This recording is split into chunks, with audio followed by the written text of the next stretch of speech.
troisième épisode de Figurine Comics. On retourne chez Marvel avec une figurine de Susan Storm, la femme invisible des 4 Fantastiques.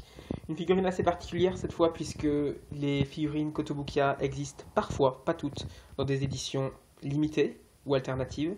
Et c'est le cas de cette Susan Storm qui n'est pas l'édition classique du personnage, mais l'édition collector proposée au Comic-Con.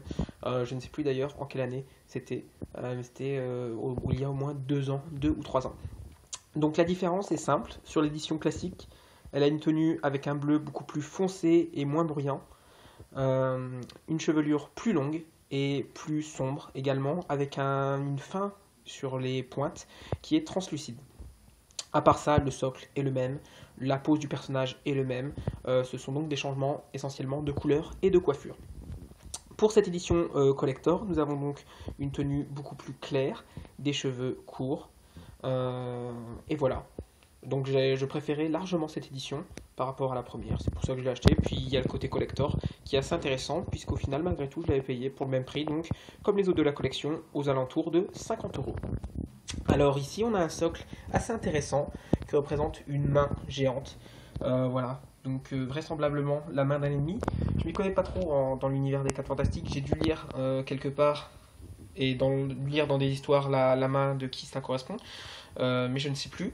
Et pour ce qu'il y a en dessous, c'est les restes d'une barrière mentale créée par le personnage elle-même. Donc assez intéressant, simple, mais pourtant très bien réussi, très intéressant. Elle ne s'enlève pas de son socle, elle est fixée, on voit un petit bout de plastique ici qui la maintient. La pose est très simple également, très droite, très statique. Le visage est réussi, la chevelure également. On retrouve la tenue habituelle des 4 Fantastiques avec ce bleu et également le 4 sur la poitrine. On fait un petit tour d'horizon.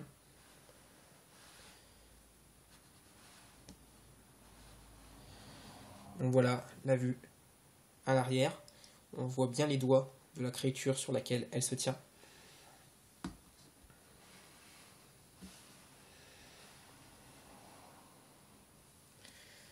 Et nous voilà à nouveau devant.